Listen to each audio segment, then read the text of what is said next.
Friends, ತುಂಬ ಕಡಿಮೆ ಸಮಯದಲ್ಲಿ ತುಂಬ ಕಡಿಮೆ ಇಂಗ್ರೀಡಿಯೆಂಟ್ಸ್ ಯೂಸ್ ಮಾಡಿಕೊಂಡು ಮೊಟ್ಟೆ ಬಿರಿಯಾನಿ ಮಾಡೋದು ಹೇಗೆ ಅಂತ ತೋರಿಸ್ತೀನಿ. 2 ಟೊಮೊಟೊ 2 ಈರುಳ್ಳಿಯಿಂದ ಮಾಡ್ತಾ ಇರುವಂಥ ಮೊಟ್ಟೆ ಬಿರಿಯಾನಿ ನೋಡಿ. ನಾನು ಕುಯ್ಕೊಂಡಿದ್ದೀನಿ, ತುಂಬ ಚೆನ್ನಾಗಿ ಬರುತ್ತೆ. ಸೊ ಒಗ್ಗರಣೆಗೆ ಏನೇನು ತೊಗೊಂಡಿದ್ದೀನಿ ಅಂದರೆ, ರುಬ್ಬಕ್ಕೆ ಏನೇನು ತೊಗೊಂಡಿದ್ದೀನಿ ಅಂದರೆ, ನೀವು ನೋಡ್ತಾ ಇರ್ಬೋದು ಒಂದು ಕಡೆ ಮೊಟ್ಟೆ ಬೇಯಿಸ್ತಾ ಇದ್ದೀನಿ. ಸೊ ಇದು ಏನು ಸ್ಪೆಷಲ್ ಅಂತ ನಿಮಗೆ ಹೇಳ್ತೀನಿ. ರುಬ್ಬಕ್ಕೆ ಆಲ್ರೆಡಿ ರುಬ್ಕೊಂಡಿದ್ದೀನಿ.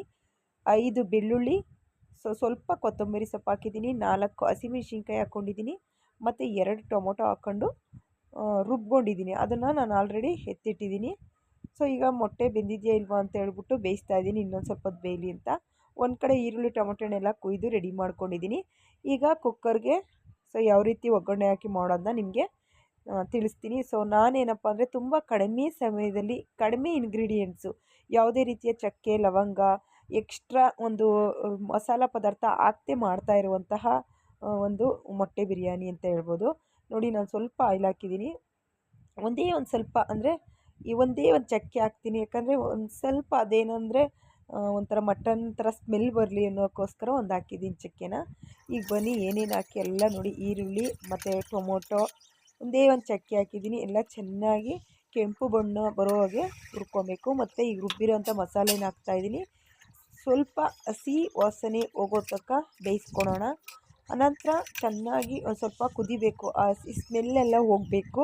ನೀಟಾಗಿ ಸ್ಮೆಲ್ಲೆಲ್ಲ ಹೋದ್ಮೇಲೆ ನೋಡಿ, ಈಗ ನಾನು ಹಾಕ್ತಾಯಿದ್ದೀನಿ. ಅಂದರೆ ಟೊಮೊಟೊ ಈರುಳ್ಳಿ ಅವೆಲ್ಲ ಹೇಳಿದ್ನೆಲ್ಲ ಹಾಕಿರೋದು.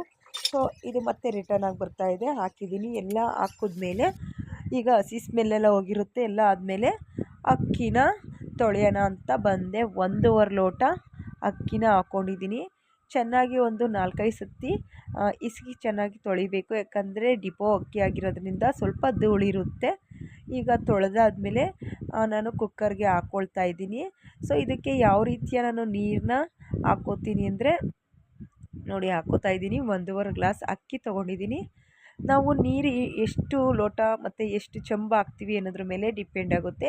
ಕೆಲವರು ಲೋಟದ ಅಳತೆನ ಮಾಡಿಕೊಂಡಿರ್ತಾರೆ. ನಾವು ಚೆಂಬು ಮತ್ತು ನಮಗೆ ಮಾಡುವ ಒಂದು ಪ್ರೊಸೀಜರಲ್ಲೇ ಗೊತ್ತಾಗುತ್ತೆ ಎಷ್ಟು ನೀರು ಹಾಕಿದ್ರೆ ಗೊತ್ತಾಗುತ್ತೆ ಅಂತ.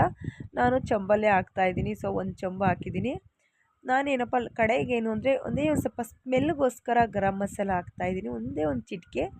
ಅನಂತರ ನಮ್ಮ ಮನೆಯಲ್ಲಿ ಮಾಡಿರುವಂಥ ಸಾಂಬಾರು ಪುಡಿ 1 ಸ್ಪೂನ್, ಅಂದರೆ ಒಂದು ಪೂರ ಸ್ಪೂನಿಲ್ಲ, ಒಂದು ಅರ್ಧಕ್ಕಿಂತ ಒಂದು ಚೂರು ಎಕ್ಸ್ಟ್ರಾ ಸ್ಪೂನ್ ಹಾಕ್ತೆ. ಸ್ವಲ್ಪ ಕೊತ್ತಂಬರಿ ಸೊಪ್ಪು ಮತ್ತು ನೀರು. ನಾನು ಚೆಂಬಲ್ಲಿ ನಾನು ಹೇಳಿದ್ನಲ್ಲ, ಸೊ ನಾನು ಮಾಡುವಾಗ ಎಷ್ಟು ನೀರು ಬೇಕೋ ಅಷ್ಟು ಚೆಂಬಲ್ಲೇ ಹಾಕ್ಕೊಳ್ತೀನಿ. ಅದಕ್ಕೆ ಮೀಡಿಯಮ್ ಅಳತೆ ಹೇಳಿಲ್ಲ.